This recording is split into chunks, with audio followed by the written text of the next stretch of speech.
Welcome to Pro Practice, your guide to piano mastery. I'm Josh Wright, and today's tutorial will be covering the Sonata No. 21 in C major, Opus 53 by Beethoven. Today's tutorial will be part one of two tutorials covering the first movement of this sonata. And just a quick note of how I will lay out all the tutorials for this sonata. There will be two parts for the first movement, one tutorial for the second movement, Introduzione, and two parts for the third movement, Rondo. At the end of each tutorial, I will share a performance with each of you to give you a nice summation of all the ideas presented in this beautiful work. This sonata is among Beethoven's most famous sonatas, and it is often referred to as the Waldstein sonata because it was dedicated to one of his patrons, Ferdinand Ernst, Count von Waldstein. Waldstein was very influential in Beethoven's life, helping him pave the way to some of the higher circles of influence in Vienna. He's famous for writing the following excerpt. He said, "Dear Beethoven, you are now traveling to Vienna to realize your long frustrated wishes. Mozart's genius is still in mourning, lamenting the death of its pupil. In the inexhaustible Haydn it found refuge, but no employment. Through him it seeks to be united with another being. By unrelenting effort, may you receive Mozart's spirit from Haydn's hands. Bonn, 29th of October, 1792, your true friend, Waldstein." This piece, if we just look at what's happened up to this point in Beethoven's life, is quite a miracle. It contains so much joy and excitement, even though he'd been on the verge of suicide. We have that Heiligenstadt Testament. So many of his works before this were not as grandiose.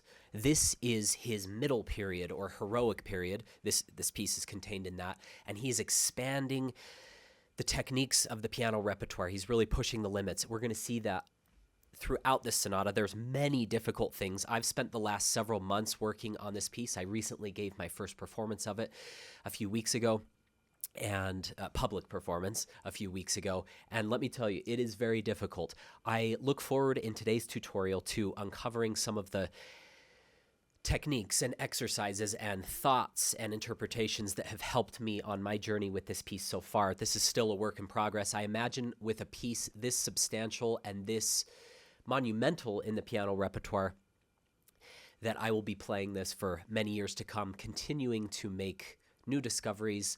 But I wanted to share and document many of my ideas that I've had thus far that have helped me and share them with each of you. Thank you for your support of this series, Pro Practice.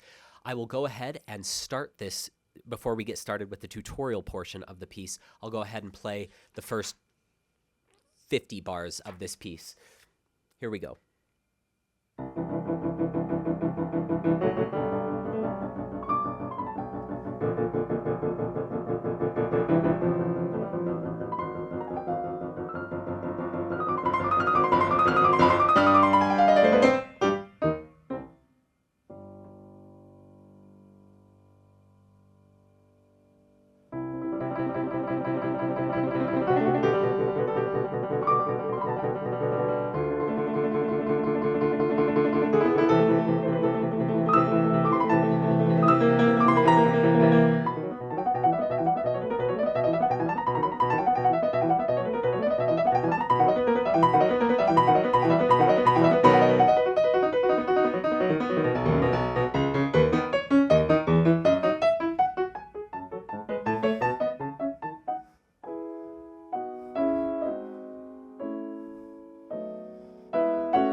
All right, so please ignore the,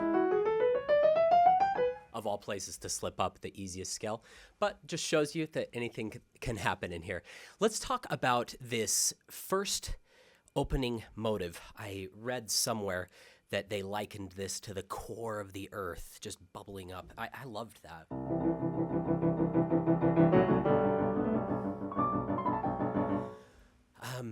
I remember in my lesson I took 2 lessons on this movement with my brilliant teacher, Susan Duhlmeyer, who continues to help me in my studies. I go see her a few times a year, so big thank you to Susan. And I remember we talked about getting softer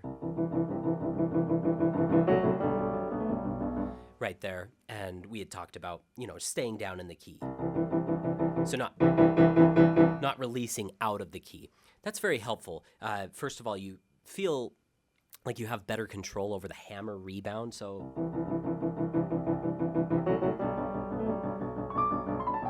it takes a little bit of getting used to, but it's very helpful to be very soft. And she said not only do we want to stay down in the key just for the soft effect, but it also gives it a darker and more sustained sound. So this is very sharp. We're not using any pedal. But I think that's too playful. Yeah, ba, ba, ba, ba, ba, ba, and it's like, it's pianissimo in both hands. He even writes pianissimo up top and bottom. By the way, I would highly recommend getting an Urtext score, something like Henley. I have found it very helpful with all the scholarly markings. I'm a big fan of Henley. Thank you so much to that amazing company for making such great scores. I'd highly recommend everybody go out and purchase this score if you're going to study a piece like this, because it's invaluable. And so there's 2 pianissimo markings there, both for left and right. Now here, I debated a lot about what to do here. Do I want to go to there and then have this be an echo? Or do I want to diminuendo to there and then have this be a little brighter? But what I ultimately decided on is 5/7 going to 1. So I go up a little bit. This is very subtle, by the way. A little bit to there and then back off. And then here, this is an echo.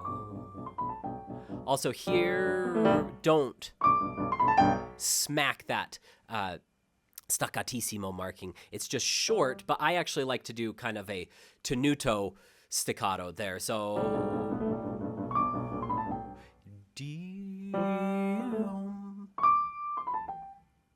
it's very buoyant sounding.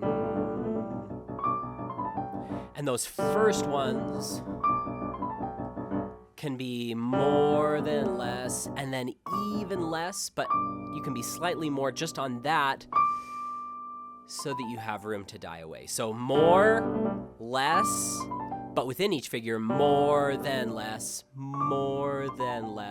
okay? And then he goes down. It's kind of a cooling off, which is a very strange move, I think, to make in your opening statement.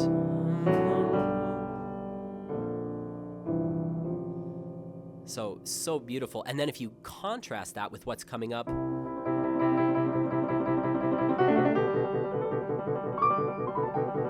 he heightens the temperature by going up a key. So it's like the D minor is even a little hotter. So which gives us a lot of time to die away to the G7 there.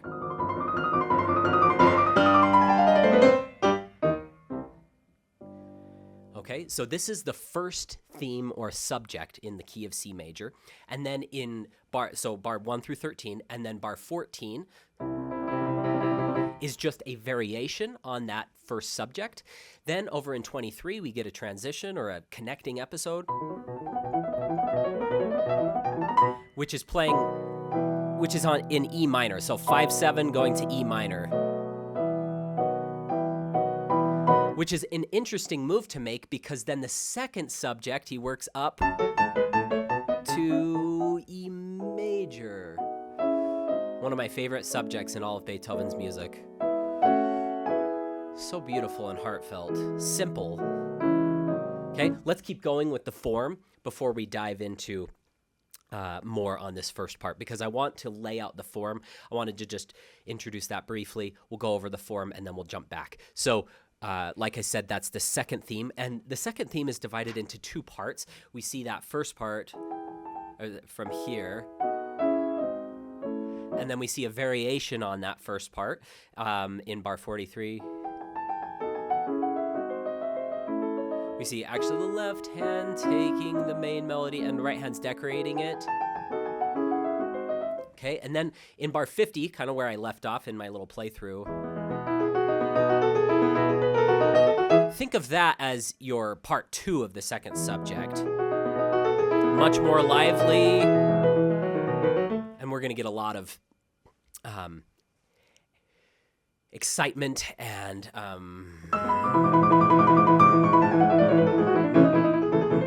energy in there. Finally culminating in like a little miniature coda closing section in bar 74.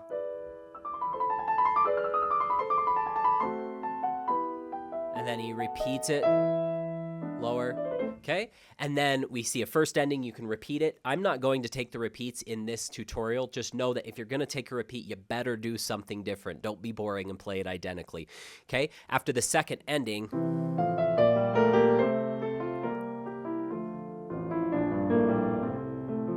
we see the development here. So we're developing the first theme, or the first subject there, and he's doing all sorts of things.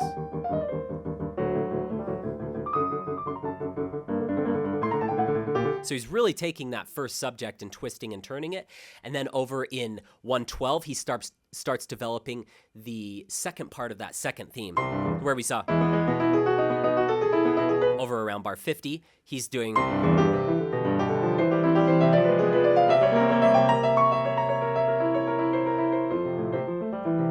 So he modulates through a bunch of keys there. Finally, we get the recap in bar 156. So,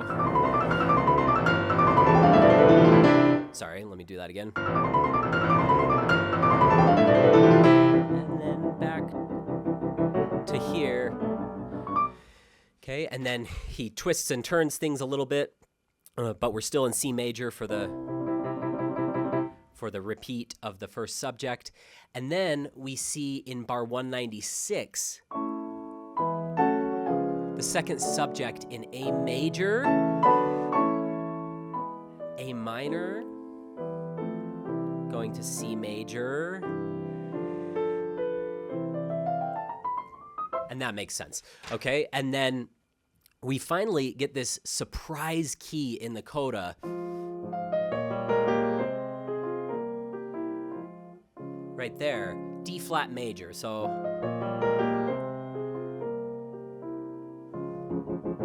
what key is D flat major in relation to C major?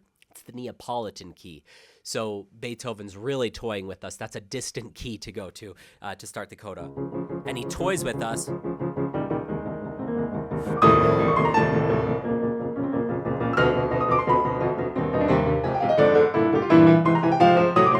with all those dynamics in there. This part, which is demonically difficult.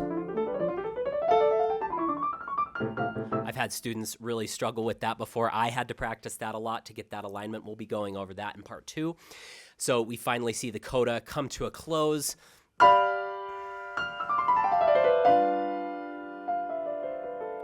On this second theme.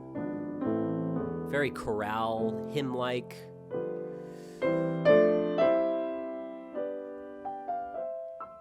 This is bar 284, continuing on. He leaves us hanging. Then he repeats this, but with a different rhythm, and then an A flat. Wow, that's weird. And then down lower, he goes back to the A natural, but with the ritardando and the slower rhythm, with half notes. He could have ended the piece with a C major cadence, you know, and ended it there, but no, he brings us back to the first subject.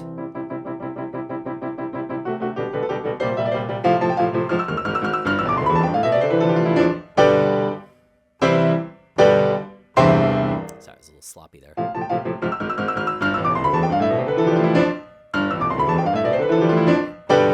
There we go. ends triumphantly. And then, as we'll see in the second movement, he really cools things off. Low register, F major.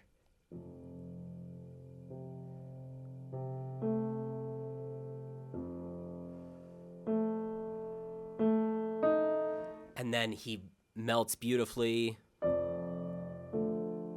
at the end of the second movement, the introduction to the third movement, rondo. Melts. So I just love this piece. It's very tightly constructed, very cleverly composed, and it really messes with the audience with all of these sudden dynamic changes. You'll see that all over the place. Like in that little closing section after the second theme, we see forte piano. Let's see. And then we see crescendo piano. Crescendo piano. Pianissimo.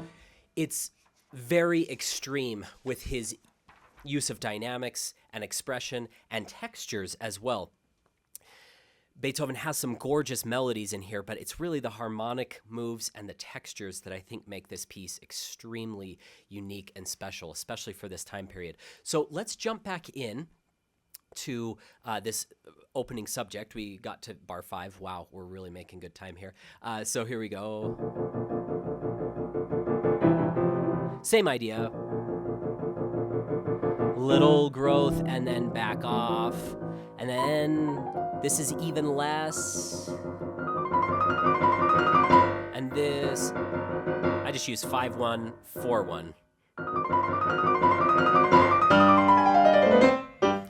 Generally what I do, like if I'm gonna not be perfect with that alignment, I generally come in early with the left hand. So my thought is to delay that left hand coming in.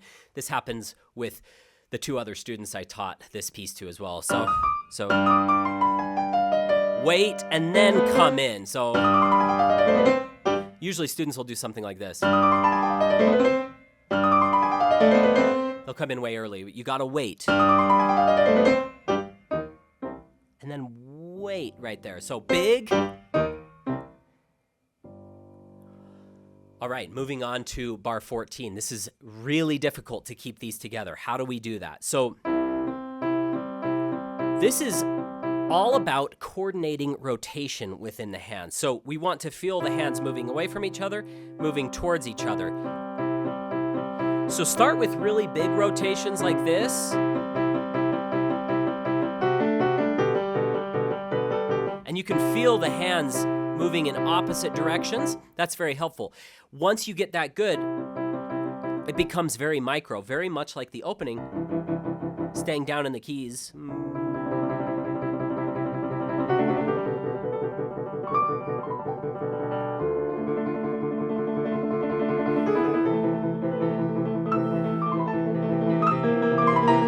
Italian augmented 6th chord going to B major, so rather than going to F major, it goes out to B. So this sounds like a dominant that's going to resolve there, but it's an Italian augmented 6th chord. And then we've been growing, and then this is another one of those extreme dynamic drop-offs. Okay? Another thing that you can do is you can practice little bursts. So 1, 2, 3, 4, 5, or 1, 2, 3, 4, 5, 6, 7, or I generally like to go out, and I like to land on the E's, because that's kind of our melody, but you can practice landing on your thumbs, just don't accent them. Like, don't smack them.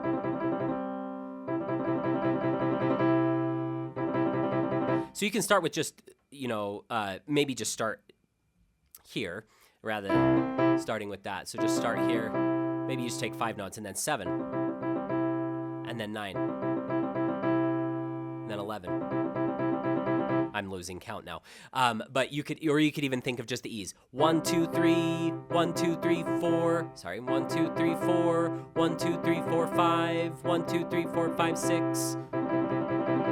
And after a while, you will get those coordinated. There's even professional recordings that are not perfectly aligned in there. It is a tough thing to do, but after a while, if you do that rotational work,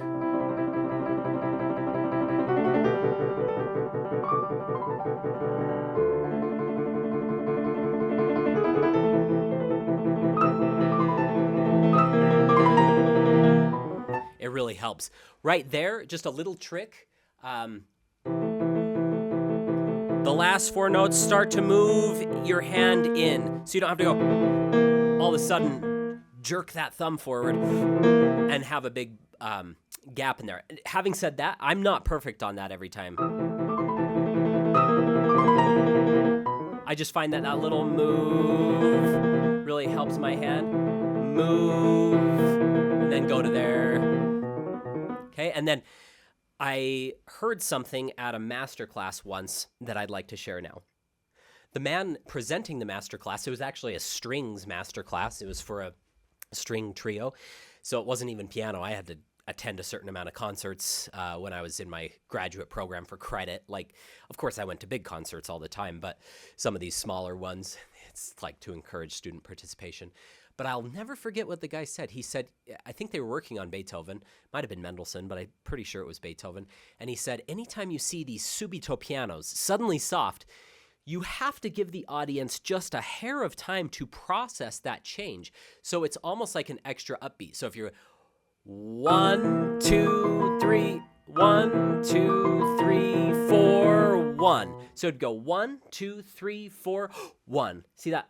1. That little extra. 1, 2, 3, 4, 1. So, see, just a little time. And we don't want to do a big retard. It's too obvious. So, we're really just maybe stretching the last 2 notes and then just pausing for just a second so we can process that key or that dynamic change. Okay, going from here, I experimented with a lot of different fingerings, and I finally settled on one that's really strong. I gave it to one of my students that's also working on this piece kind of alongside me. He started a little later than me, but it's been fun to kind of work on a piece that my student's also working on, so I can share discoveries. And he's actually shared a few of his discoveries with me that have been helpful. So really fun to collaborate with a student like that. But here, this is what I came up with. After a lot of going with traditional fingerings, 1, 2, 3, 4, 1, 3, 1, 2, 3, 4, 1, 3, 4, something like that. I just could never, when I turned around, I just never felt I could do that in isolation just fine, and even when I was just practicing right hand alone, it sounded just fine, but I never really liked the way it sounded in context. It always, I'm not even able to do this well because I haven't done it in months, but let's see.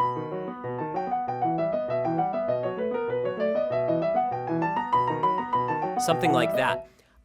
And I just never felt good about it, and I was always self-conscious about this movement because of that. I was like, this is so dumb. Why am I fretting over this? Let me just come up with a better fingering. And I said, okay, what are the strongest fingers on the hand? Obviously 1, 2, and 3. Is there a fingering I could use with just 1, 2, and 3? And I think maybe I'm the only person that's ever done this because this is a pretty psycho fingering, but I love it. After only a day of practicing, it started to gel, and now it feels so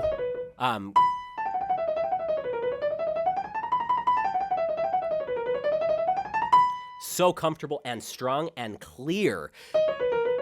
So I do 5, starting in bar 23. I'm going to give you all the right hand fingering. 5, 4, 3, 2, 3, 2, 1, 2, 1, 3, 2, 1, 3, 2, 1, 2. Pretty traditional fingering up to there. Most people use something like that. Now this is where it changes. 1, 3, 1, 3, 1, 3, 1, 3, 1, 3, 1, 3, 1, 3, 1, 3, 5. 4, 3, 2, 3, 2, 1, 2, 1, 3, 2, 1, 3, 2, 1, 2, 1. This is where it goes to that weird fingering again, just 3, 1, 3, 1 all the way up. 3, 1, 3, 1, 3, 1, 3, 1, 3, 1, 3, 5. That ending's a little weird. You have to just move the hand over just slightly like that, but it's so worth.